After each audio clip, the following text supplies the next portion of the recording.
எவ்வளவு பிரச்சனைகள் வந்தாலும் அந்த பிரச்சனைகள் மத்தியிலையும் இவரை விட்டு விலகி போகாத ஒரு கமிட்மெண்ட் முக்கியம்.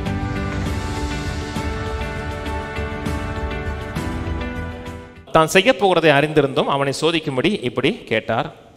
பிலிப்பு ஒரு பிரதியுத்தரமாக, இவர்களில் ஒவ்வொருவனும் கொஞ்சம் எடுத்துக்கொண்டாலும் 200 பணத்துக்கு அப்பங்களும் இவர்களுக்கு போதாது என்றான். அப்பொழுது அவருடைய சீசர்கள் ஒருவனும் சீமோன் பேதுருவின் சகோதரனுமாகிய அந்திரேயா அவரை நோக்கி, இங்கே ஒரு பையன் இருக்கிறான், அவன் கையில் 5 வாற்கோதுமை அப்பங்களும் 2 மீன்களும் உண்டு, ஆனாலும் அவைகள் இத்தனை ஜனங்களுக்கு எம்மாத்திரம் என்றான். இயேசு ஜனங்களை உட்கார வையுங்கள் என்றார். அந்த இடம் மிகுந்த புல்லுள்ளதாக இருந்தது. பந்தி இருந்த புருஷர்கள் ஏறக்குறைய 5000 பேராக இருந்தார்கள். இயேசு அந்த அப்பத்தை எடுத்து ஸ்தோத்திரம் பண்ணி சீசரிடத்தில் கொடுத்தார்கள். சீசர்கள் பந்திருந்தவர்களுக்கு கொடுத்தார்கள். அப்படியே மீன்களையும் அவர் எடுத்து அவர்களுக்கு வேண்டிய மட்டும் கொடுத்தார். அவர்கள் திருப்தி அடைந்த பின்பு அவர் தம்முடைய சீசர்களை நோக்கி, ஒன்றும் சேதமாய் போகாதபடிக்கு மீதியான துணிக்கையை சேர்த்து வையுங்கள் என்றார். அப்படியே அவர்கள் சேர்த்து வாற்கோதுமை அப்பங்கள் 5 அவர்கள் சாப்பிட்டு மீதியான துணிக்கையினாலே 12 கூடைகளை நிரப்பினார்கள். இயேசு செய்த அற்புதத்தை அந்த மனுஷர் கண்டு மெய்யாகவே ஒரு உலகத்தில் வருகிறவரான எல்லாம் பார்த்துட்டு கடைசியில் என்ன சொல்லிட்டான்? தீர்க்கதரிசின்ட்டான். அவர் என்ன சைன் காமிக்க வந்தாரோ அத்தனை அப்படி விட்டுட்டு, பரவாயில்லடா தீர்க்கதரிசி வந்துட்டாரான்ட்டான். முதல் காரியம் பரீட்சை வைக்கிற டெஸ்ட்டு எதுக்கு? அந்த டெஸ்ட்டில் முதல் டெஸ்ட் வைக்கிற டெஸ்ட் எதுக்கு டெஸ்ட் வைக்கிறார் என்றால், அவர் மேலே இருக்கிற விசுவாசத்தை ப்ரூவ் பண்ணுவதற்காக வைக்கிறார். அதாவது அவர் மேலே எவ்வளோ விசுவாசம் வைக்கிறோம் என்பதை காமிப்பதற்கான டெஸ்ட்டு.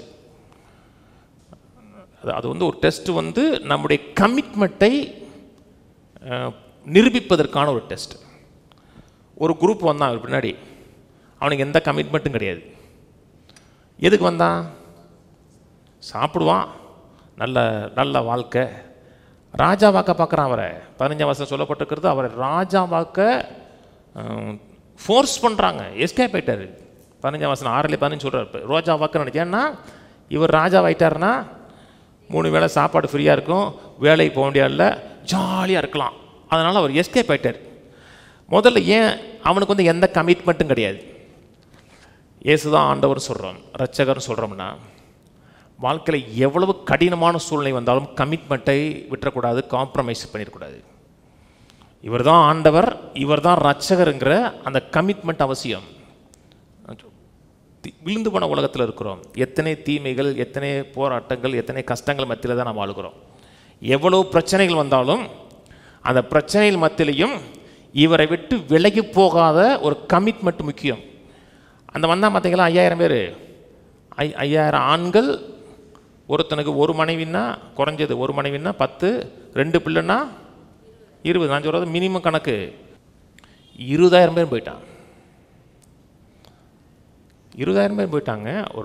ஒரு காரியம் பேசுகிறார், மாம்சத்தை புசுத்து ரத்தத்தில் பானம் அல்ல என்றால் நித்திய ஜீவன் இல்லைன்னு சொன்ன உடனே அவனுக்கு எந்த கமிட்மெண்ட்டும் கிடையாது.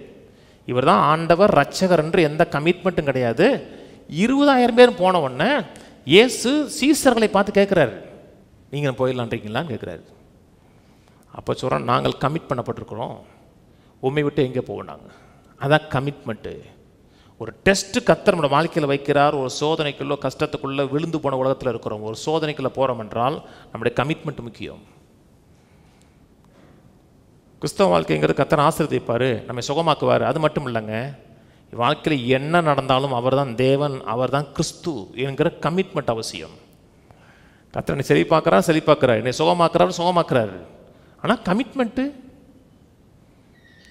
ரொம்ப முக்கியங்க. அந்த கமிட்மெண்ட்டை கர்த்தர் எதிர்பார்க்குறாரு.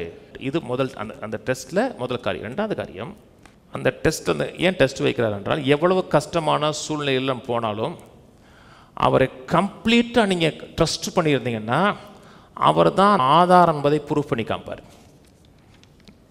எனக்கு சொன்னது புரியுங்களா? நீ கமிட் பண்ணி இவர் தான் ஆண்டவர், இவர் தான் ரட்சகர் என்று கம்ப்ளீட்டாக ட்ரஸ்ட் பண்ணிங்கன்னா உங்கள் வாழ்க்கையில் என்ன பதில் வேணுமோ அந்த தேவைக்கற்ற பதிலாக அவர் நிற்பார். மனுஷன் நம்ம வாழ்க்கையில் பிரச்சனைக்கு மனுஷன்ட்ட பதில் இல்லை, யார்கிட்டையும் பதில், கர்த்தர்ட்ட மட்டும்தான் பதில். 5 அப்பம் 2 மீனை வச்சு 20000 பேர் சோறு போட்டார். இன்றைக்கி ஏன் சோறு போடலை? இன்றைக்கி மக்கள் பசியில் இத்தனை பேர் சாகுறான், பசியில் செத்து போகிறான், ஒன்றும் இல்லாமல் போகிறான். ஏன் என்னை கர்த்தர் செய்கிறது கிடையாது? அது ஒரு சைனுங்க. தன்னை டோட்டலாக ட்ரஸ்ட் பண்ணுவதற்கு ஒரு சைன் அது.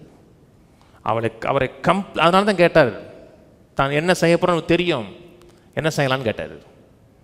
என்ன செய்யலாம் ஆண்டவரே, உமக்கு தெரியும் ஆண்டவரே, நீர் இங்கே இருக்கிறதுனால ஏதோ ஒரு அற்புதம் செய்வேன்னு கம்ப்ளீட் ட்ரஸ்ட் பண்ண விரும்பினார். அவர் கம்ப்ளீட்டாக தன்னை சார்ந்து கொள்ள விரும்பினார். ஒரு பிரச்சனை வரும்பொழுது அவரை நோக்கி எவன் கம்ப்ளீட் ட்ரஸ்ட் பண்ணுறானோ அவனுக்கு உதவி செய்வதற்கு கர்த்தர் ரெடியாக இருக்கிறார். இந்த விழுந்து போன மனுஷன் இருக்கான் பார்த்தீங்களா, இந்த விழுந்து போன மனுஷன் பிரச்சனை இல்லைன்னா கர்த்தர்ட்ட வரமாட்டான் தெரியுமா? ஒரு பிரச்சனை இல்லைங்க அவனுக்கு, நல்லா இருக்காங்க, பிள்ளைகள் ஜம்னு இருக்காங்க, மாதம் 5 லட்சம் சம்பளம். எவனா கர்த்தரை தேடுவானா? விழுந்து போன மனுஷன் வரமாட்டாங்க. ஏதோ ஒரு நோயாக இருக்கணும், ஏதாவது பிரச்சனையாக இருக்கணும், ஏதாச்சும் ஒரு தொல்லையாக இருக்கணும், அப்போ தான் அவனுக்கு தெய்வம்னு ஒரு நினைப்பே வரும். இல்லாட்டா அவன் ரட்சகரை தேடனுக்கு ஒரு எண்ணம் வராது அவனுக்கு. அவன் ஒரு லைஃப்பில் இருக்கான் பார்த்தீங்களா, அதில் அவன் சாட்டிஸ்ஃபைடாக இருப்பான். இதே போனோமா அப்படியே ஒரு தொழுது கொண்டோமா இறைவன் நம்மை நடத்துகிறான்னு போவான். யாரும் உதவி செய்யலை, எல்லா மனித உதவிகளும் அற்று போனதுக்கப்புறம், லெஃப்ட்டு ரைட்டு எல்லாம் போனதுக்கப்புறம், அப்போ தான் ஆண்டவரே எனக்கு உதவி செய்யுங்கப்பான்னு கேட்பான். அதனால தான் அந்த டெஸ்ட்டில் அவர் எப்படி ட்ரஸ்ட் பண்ணுகிறோன்னு பார்க்குறாரு. அப்புறம் நம்ம கம்ப்ளீட்டாக தேவனை சார்ந்து கொள்கிறான். அது என் 14ஆம் அதிகாரத்தில் உடனே சொல்கிறார், பயப்படாதே நான் உனக்கு ஷீல்டாக இருப்பேங்கிறார். எப்பப்பெல்லாம் மக்கள் ஒரு பிரச்சனையில் இருக்கும் பொழுது தேவனை சார்ந்து கொள்கிறார்களோ தான் யார் என்பதை ரெவலேஷனை வெளிப்படுத்தி காமிக்கிறார். இது முழுக்க ஒரு சைன், நம்முடைய விசுவாசத்தை அவர் மேலே வைப்பதற்கு ஒரு அடையாளம் மாதிரி. அதனால தான் முதல் டெஸ்ட் வச்சார், அவனை சோதிக்கும்படி அப்படி கேட்டான் இருக்கு. அந்த டெஸ்ட்டில் கம்ப்ளீட்டாக அவரை ட்ரஸ்ட் பண்ணணும், அதே நேரத்தில் கம்ப்ளீட்டாக அவரை கமிட் பண்ணணும். அவர்கிட்ட இவர் தான் ஆண்டவர் ரட்சகர். எனக்கு யோவை பிடிக்குங்க ஒரு விஷயத்தில், அவர் என்னை கொண்டு போட்டால் கூட அவரை தான் கும்பிடுவேனா தெரியுமா? அதான் கமிட்மெண்ட்டு. எவ்வளோ பிரச்சனை எவ்வளோ போராட்டம் வந்தாலும் அவரை விட்டு விலக மாட்டேன்னா, அந்த கமிட்மெண்ட் அவசியங்க. அந்த 5000 பேருக்கு எந்த கமிட்மெண்ட்டும் கிடையாது, போயிட்டு அவன்பாடு போயிட்டான். கமிட் பண்ணி ட்ரஸ்ட் பண்ணிங்கன்னா தேவை கேட்ட பதில் அனுப்பார்.